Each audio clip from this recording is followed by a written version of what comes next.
माध्यमिक शिक्षा विभाग उत्तर प्रदेश के ई लर्निंग प्रोग्राम की अपनी इस कक्षा में सभी विद्यार्थियों का स्वागत करती हूँ। मैं डॉक्टर सविता सिंह, गृह विज्ञान शिक्षिका, नगर पालिका बालिका इंटर कॉलेज गाजियाबाद से।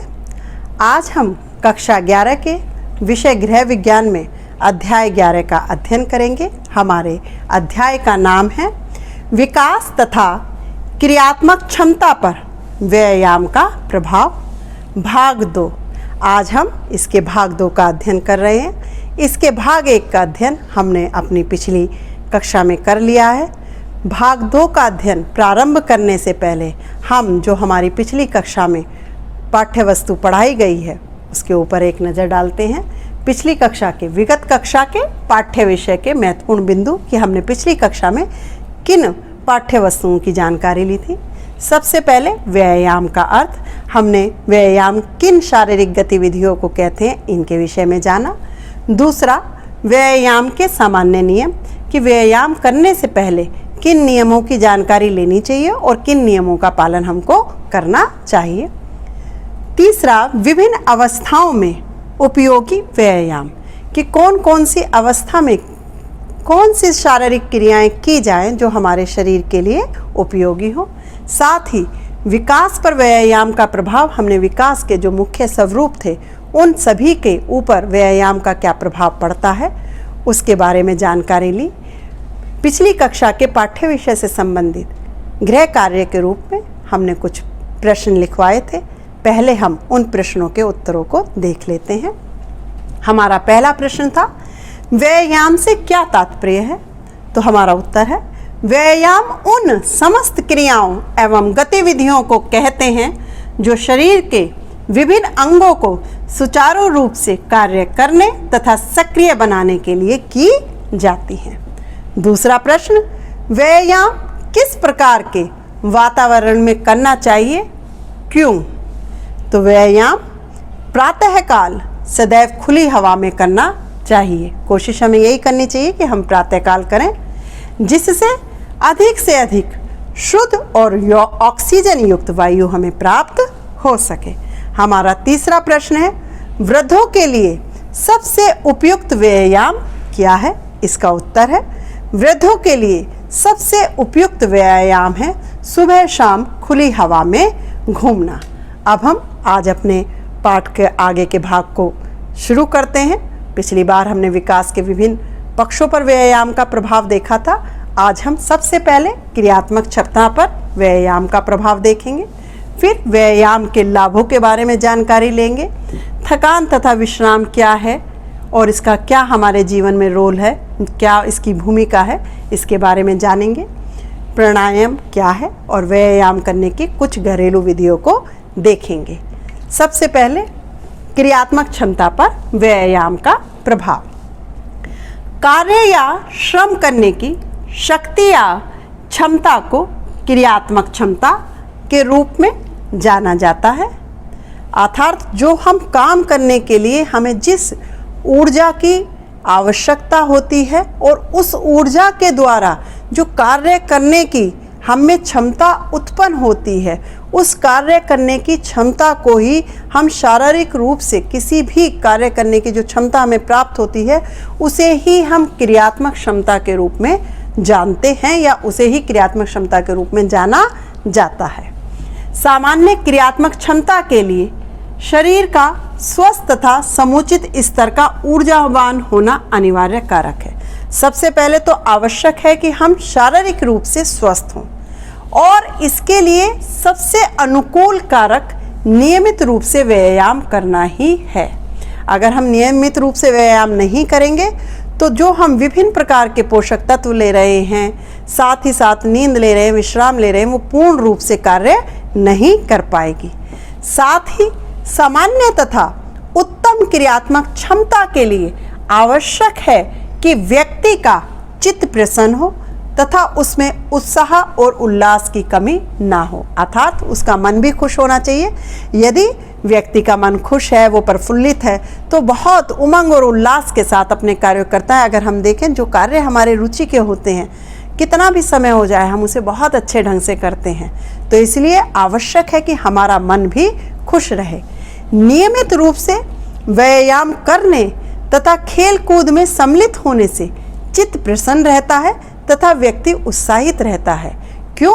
क्योंकि जब हम व्यायाम करते हैं तो बहुत सारे ऐसे हार्मोन्स हैं जो कि हमें खुश रखने में भूमिका अदा करते हैं, उस समय स्रावित होते हैं, उस समय निकलते हैं जब हम व्यायाम को कर रहे होते हैं। तो हमारे शारीरिक रूप से खुश होने के साथ साथ मानसिक रूप से खुश होने के लिए, चित्त के खुश होने के लिए भी व्यायाम की आवश्यकता रहती है। इन परिस्थितियों में निसंदेह रूप से व्यक्ति की क्रियात्मक क्षमता भी निरंतर उत्तम रहती है। अगर हम खुश हैं, उल्लासित हैं, तो ना केवल हमारा मन खुश है वरन हमारे कार्य करने की जो क्षमता है वह भी अच्छी रहती है। अच्छी क्रियात्मक क्षमता वाला व्यक्ति जीवन के सभी क्षेत्रों में सफल रहता है, क्योंकि अगर हमारे कार्य करने की क्षमता अच्छी है तो वैसे भी व्यक्ति के तन से ज़्यादा उसके कार्य को महत्व दिया जाता है। अगर व्यक्ति कार्य करने में अच्छा निपुण होता है तो सभी लोग उसकी बहुत तारीफ करते हैं, हर जगह उसके साथ सहयोग करते हैं, उसके साथ चलना चाहते हैं, क्योंकि वह आसानी से दूसरे व्यक्तियों के कार्यों में सहयोग कर पाता है। इससे स्पष्ट होता है कि नियमित व्यायाम क्रियात्मक क्षमता के सुचारू विकास में एक महत्वपूर्ण भूमिका निभाता है, क्योंकि हमारा जो व्यायाम है हमारे शारीरिक रूप से हमें हष्ट-पुष्ट बनाए रखने में सहायता प्रदान करता है। अब हम देखते हैं व्यायाम के लाभ। समुचित व्यायाम करने से हमें निम्नलिखित लाभ प्राप्त होते हैं। नंबर 1, शरीर अधिक स्वस्थ, सुंदर, सुडौल तथा आकर्षक हो जाता है, क्योंकि यदि हम पौष्टिक आहार ले रहे हैं, अच्छी नींद ले रहे हैं, अच्छे से विश्राम कर रहे हैं, लेकिन कोई भी शारीरिक गतिविधि ना करें तो धीरे धीरे अनावश्यक रूप से हमारे शरीर पर वसा इकट्ठी होती जाती है और उस वसा के रूप में हमारे शरीर के चारों तरफ मोटापा घेर लेता है।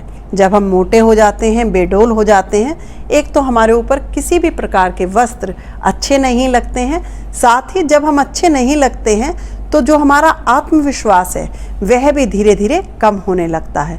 तो नियमित व्यायाम से हम स्वस्थ रहते हैं, हम सुंदर लगते हैं, हमारा शरीर सुडौल होता है और हम आकर्षित लगते हैं, हम आकर्षक हो जाते हैं।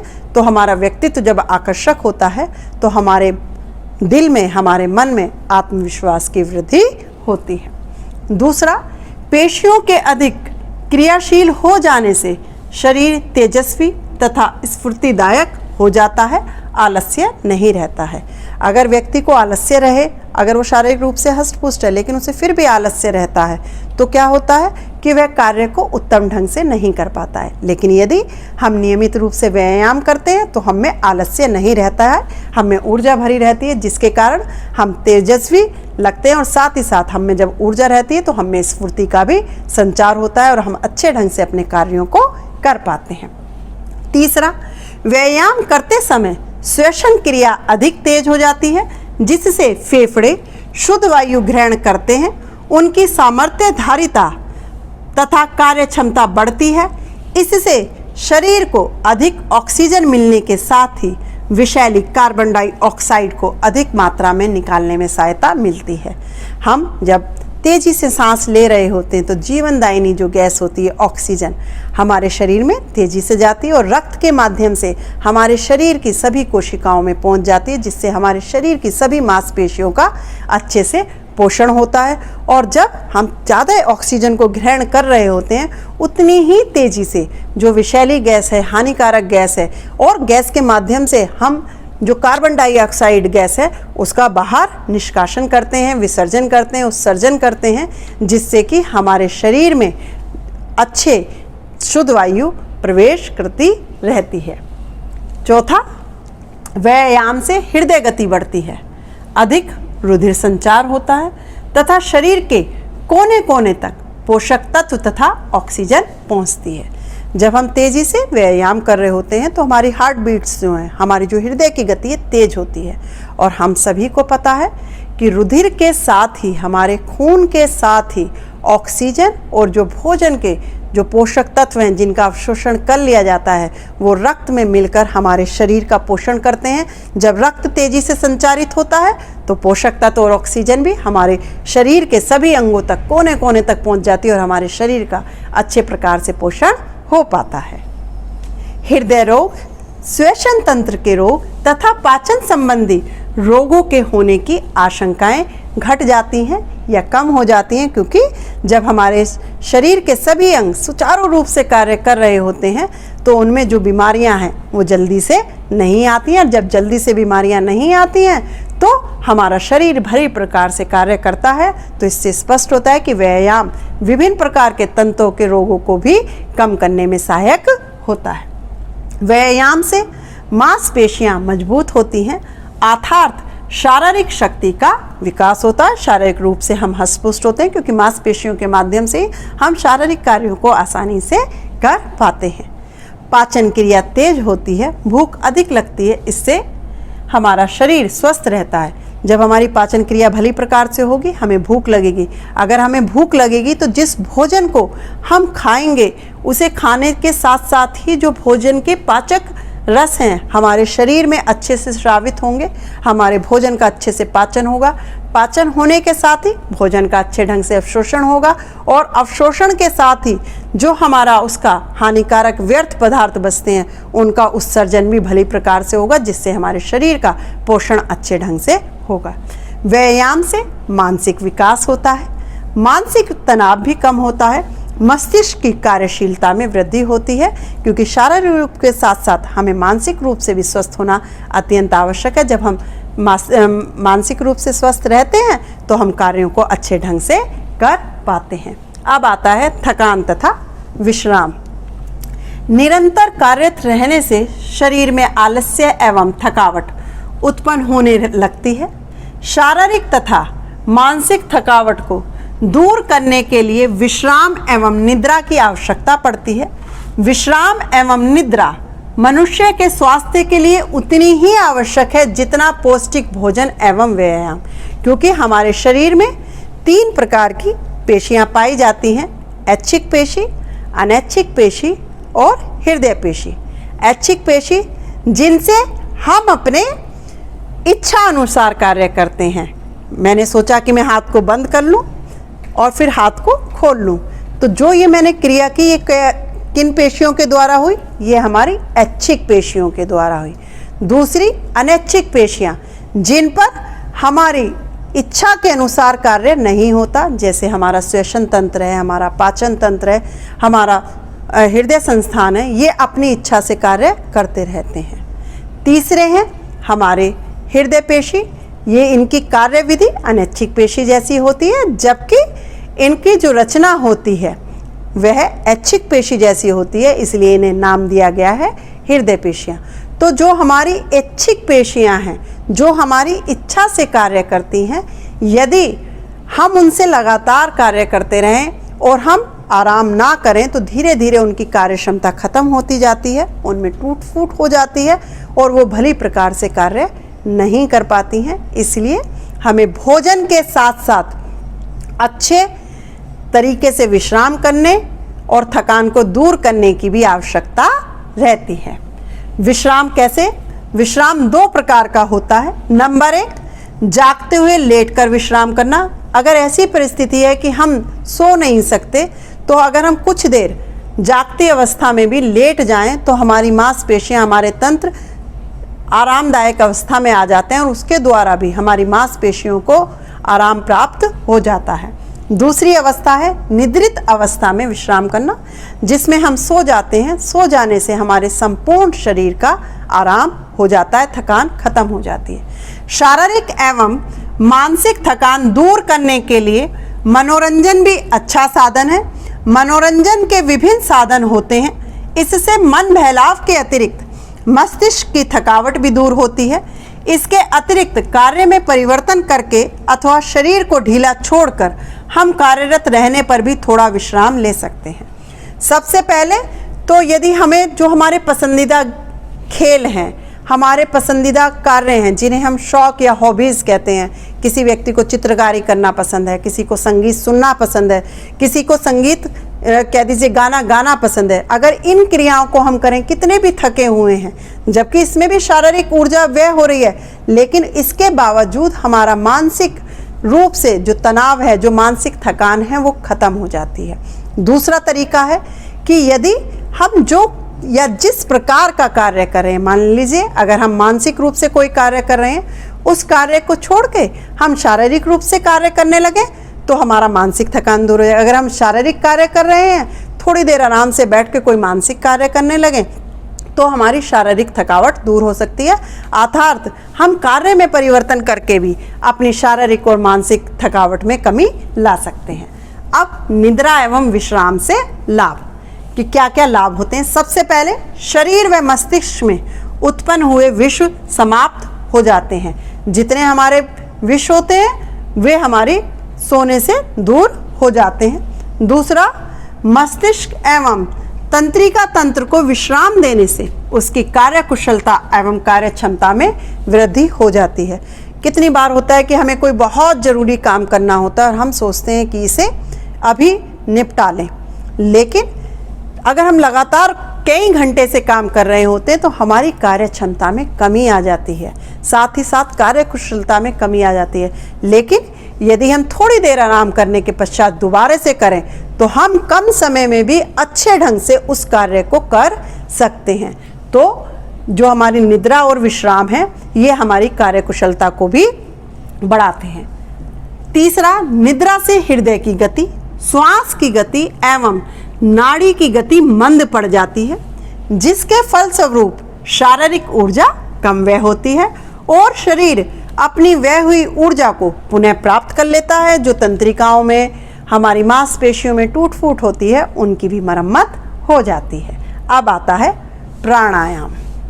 श्वास प्रक्रिया को नियंत्रित करके उसमें एक क्रम लाना प्राणायाम कहलाता है। प्राणों का आयाम, जिसमें हम सांस लेने और छोड़ने की गति नियंत्रित करते हैं, जिससे कि हमारे एक रिदम, एक गति आ जाती है और इस रिदम और इस गति को ही हम प्राणायाम कहते हैं।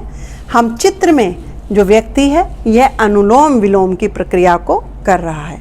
इसके अंतर्गत एक नासिका को बंद कर दूसरी खुली नासिका से हम श्वास लेते हैं, फिर पहली नासिका को बंद करते हैं और दूसरी नासिका से हम श्वास को छोड़ते हैं। इसके द्वारा हम अपने श्वास लेने और छोड़ने की जो प्रक्रिया है उसे क्रम में लाते हैं। अब आता है प्राणायाम से लाभ। सबसे पहले शरीर निरोगी रहता है, दूसरा पाचन शक्ति में वृद्धि होती है, तीसरा आयु में वृद्धि होती है और चौथा शारीरिक एवं प्राण शक्ति में वृद्धि होती है। स्पष्ट हो रहा है कि हमारे शरीर के लिए कितनी लाभदायक क्रिया है। अब आती हैं व्यायाम करने की कुछ घरेलू विधियां। कुछ ऐसी विधियां भी हैं जिन्हें हम आसानी से अपने घर में करें तो हम बहुत सारी समस्याओं को दूर कर सकते हैं। जैसे सबसे पहले गर्दन की जकड़न के लिए। गर्दन की जकड़न क्या होती है? लगातार एक ही स्थिति में बैठे रहने के कारण या झुककर एक ही स्थिति में लगातार कार्य करने से गर्दन में जकड़न पैदा हो जाती है। इससे बचने के लिए जो हमारा चित्र दिखाया हुआ है, अगर हम उसके आधार पर व्यायाम को करें तो हम क्या करेंगे? हम अपनी गर्दन की जकड़न को दूर कर सकते हैं। इसके लिए हम अपनी गर्दन को सीधा रखें। सीधा रखने के बाद ऊपर ले जाएं, नीचे लाएं, दाएं बाएं क्रम से धीरे धीरे घुमाएं। फिर हम अपने गर्दन को क्लॉकवाइज और एंटी क्लॉकवाइज घुमाएं तो हमारे गर्दन की जकड़न दूर हो जाती है। इसके साथ ही साथ गर्दन के लिए बहुत अच्छा व्यायाम होता है जिसमें हम हाथ रख के अपनी गर्दन को रोकते हैं, फिर पीछे की तरफ से, साइड से, दूसरी तरफ से, नीचे से, ऊपर से। अगर हम लगातार व्यायाम की इन प्रक्रियाओं को करें तो हमारी गर्दन में जकड़न नहीं होगी और अगर हो गई है धीरे धीरे नियमित अभ्यास से वो दूर हो जाएगी। अगला है कंधों की जकड़न के लिए। ये भी हमारे व्यायाम की घरेलू विधि है। इसमें हम सीधे खड़े हो जाएं और लगभग 1 फीट की दूरी अपने दोनों पैरों में रख लें। अब हम अपने हाथों को गर्दन के पीछे करके आपस में जकड़ लें तथा कोहनियों को धीरे धीरे आगे पीछे ले जाएं। ऐसा करने से क्या होता है, जो हमारे कंधों की मांसपेशियां हैं उनमें खिंचाव होता है, और धीरे धीरे जब वो खिंचाव होता है तो वहाँ की मांसपेशियां क्रियाशील हो जाती हैं। जब वहाँ की मांसपेशियां क्रियाशील हो जाती हैं तो मांसपेशियों में से जकड़न दूर हो जाती है और हमारी मांसपेशियां अच्छे ढंग से कार्य करती हैं। अगर हम इन्हें नियमित रूप से रोजाना करें तो हमारे शरीर में किसी भी प्रकार की दिक्कत नहीं होती है। लेकिन अगर हमें समस्या शुरू हो गई और हम नहीं करते थे, तो अगर हम इसे नियमित रूप से करने लगे तो धीरे धीरे हम इस समस्या से निजात पा सकते हैं। अब आता है पीठ या कमर की जकड़न के लिए। इसके लिए भी हम 2 व्यायाम कर सकते हैं। पहला है भुजंगासन, दूसरा है वक्रासन। भुजंगासन जैसा कि हमारे चित्र में दिखाया गया है, जमीन पर, किसी समतल जमीन पर कोई भी मोटी दरी, कपड़ा, मैट जो उपलब्ध हो वह ले लें। कोशिश करें प्रातःकाल नहीं तो शाम को, जब हमारा पेट खाली होना चाहिए, कम से कम 3 या 4 घंटे पहले हमने भोजन किया हो, उसके बाद नहीं होना चाहिए। साथ ही हम खुली हवा में लेट जाएं, दरी या मैट को बिछा लें, पेट के बल लेटें और अपनी छाती के पास लेटी हुई अवस्था में छाती के दोनों तरफ अपने हाथों को रख लें। हाथों को रखने के बाद धीरे धीरे हम अपनी गर्दन को ऊपर ले जाएं और ले जाकर जो हमारे पीठ का सबसे नीचे का हिस्सा है उस पर दबाव दें और 10 तक की गिनती करें। 10 तक की गिनती करने के बाद धीरे धीरे अपनी पुरानी अवस्था में आ जाए। इस अवस्था में आने के बाद कुछ सेकंड रुकने के बाद इन क्रियाओं की पुनरावृत्ति करें, अर्थात बार बार करें। धीरे धीरे अपनी क्षमता बढ़ाएं। शुरुआत में 5 बार, 7 बार, फिर 10 बार। ऐसे करते हुए हम 10 मिनट, 15 मिनट तक अगर लगातार ये क्रियाएं, अलग अलग क्रियाएं करने लगें तो हमारे पीठ या कमर में जो दर्द हो जाता है वह दर्द नहीं होगा। क्योंकि अगर देखें तो हमारे शरीर को सीधा रखने के लिए, विभिन्न प्रकार से आगे पीछे झुकने के लिए, साइड में झुकने के लिए, सामान उठाने के लिए सबसे मदद जो करती है वह हमारी कमर या पीठ करती है। लेकिन यदि अगर हमारी कमर या पीठ में उम्र बढ़ने के कारण, वज़न बढ़ने के कारण, नियमित रूप से शारीरिक रूप से व्यायाम ना करने के कारण, शारीरिक गतिविधियां ना करने के कारण समस्या होने लगी हैं, तो हम पहले ये व्यायाम करें। दूसरा है हमारा वक्रासन, जैसा कि चित्र में दिखाया गया है। चित्र की स्थिति के आधार पर हम बैठ जाएं, दोनों पैरों को सीधा कर लें, एक पैर को दूसरे पैर की तरफ मोड़ लें। जिस पैर को हमने मोड़ा है उसी तरफ के हाथ को हम पीछे ले जाएं और जो हमारा पैर सीधा है उस तरफ के हाथ को सीधे पैर के आगे की तरफ ले आएं, जैसे कि हमारे चित्र में दिखाया भी गया है। अपने चेहरे को हम घुमा लें और अपनी कमर में खिंचाव देने की कोशिश करें। जब हम अपनी कमर में खिंचाव देंगे और धीरे धीरे 5-7 गिनती तक हम इसे गिने तो धीरे धीरे हमारी जो कमर की या पीठ की मांसपेशियों में खिंचाव आया वह दूर हो जाएगा। यही क्रिया फिर हम दूसरे पैर में परिवर्तित करके करें। इससे क्या होगा, इससे हम आसानी से अपनी कमर को लचीला बना सकते हैं। जो हमारी मेरुदंड है, जो रीढ़ की हड्डी है, जो हमारे शरीर को साधने का कार्य करती है, वहाँ और उससे नीचे के हिस्से की मांसपेशियाँ क्रियाशील होती हैं, लचीली होती हैं, हष्ट पुष्ट होती हैं, सुदृढ़ होती हैं, जिसके द्वारा हम आसानी से अपनी पीठ को मजबूत बना सकते हैं, क्रियाशील बना सकते हैं, जिससे कि आसानी से हम अपने पीठ के जो रोग हैं इन्हें भी दूर कर सकते हैं। अब अगला आता है संपूर्ण शरीर की जकड़न के लिए। अर्थात यदि इस क्रिया को हम करें तो हमारे शरीर के जो संपूर्ण अंग है, अगर हम नियमित रूप से करें तो हमारे शरीर के जो संपूर्ण अंग हैं उन अंगों को हम क्रियाशील कर सकते हैं और अपने शरीर की समस्याओं को दूर कर सकते हैं। सामान्य रूप से अगर हम देखें तो सबसे पहले अगर हम अपनी गर्दन की करें तो हमारी गर्दन की जकड़न दूर होगी। दूसरा, हम अपने कंधों में जो खिंचाव होता है, जो सामान्य रूप से धीरे धीरे होने लगता है, अगर हम कंधों का व्यायाम करेंगे तो हमारे कंधों की जकड़न दूर हो जाएगी। भुजंगासन और हम वक्रासन करेंगे तो हमारी पीठ मजबूत हो जाएगी। और इसके साथ ही यदि हम अर्धशलभासन, इस आसन का नाम है अर्धशलभासन। सबसे पहले तो हम ये जानते हैं कि इस आसन को हम अर्धशलभासन क्यों कहते हैं। टिड्डे नामक कीट को शल्भ भी कहते हैं। जो टिड्डा आप लोगों ने देखा होगा, हरे रंग का होता है, बरसात के मौसम में दिखाई देता है, उसको हम शल्भ कहते हैं। इस आसन में शरीर की आकृति कुछ इसी तरह की हो जाती है, अर्थात जब हम इस आसन को कर रहे होते हैं तो कुछ कुछ हम टिड्डे जैसे प्रतीत होते हैं, इसलिए इसे शल्भासन कहते हैं। जब इसमें हम एक पैर को ऊपर उठाने से, जब इस आसन को कर रहे होते हैं और इसमें एक पैर को ऊपर उठाते हैं, तब हम इस आसन को अर्धशलभासन कहते हैं। यह मेरुदंड के नीचे वाले भाग में होने वाले सभी रोगों को दूर करता है। मैंने अभी पहले भी बताया था कि जो हमारी कशेरुकाएं हैं, जो हमारी मेरुदंड है, जिसे साधारण भाषा में हम रीढ़ की हड्डी कहते हैं, वह हमारे शरीर को साधने का कार्य करती है। अगर उसमें किसी भी प्रकार की समस्या उत्पन्न हो जाती है तो उस समस्या को दूर करना आवश्यक होता है, नहीं तो हमारे उठने, बैठने, झुकने सब में समस्याएं उत्पन्न होने लगती हैं। तो अर्धशलभासन हमारे मेरुदंड के आसपास के और उसके नीचे के होने वाले रोगों को दूर करता है। इसके द्वारा कौन से रोग आसानी से दूर होते हैं? कमर दर्द एवं सियाटिक दर्द के लिए विशेष लाभप्रद होता है। अर्थात यदि हम इस आसन को लगातार करें तो हमारी कमर का दर्द और सियाटिक का दर्द दूर हो जाता है। ये कुछ आसान घरेलू विधियां हैं। अगर हम इसे नियमित रूप से करते रहें तो हम आसानी से अपने शरीर को हष्ट पुष्ट बना सकते हैं।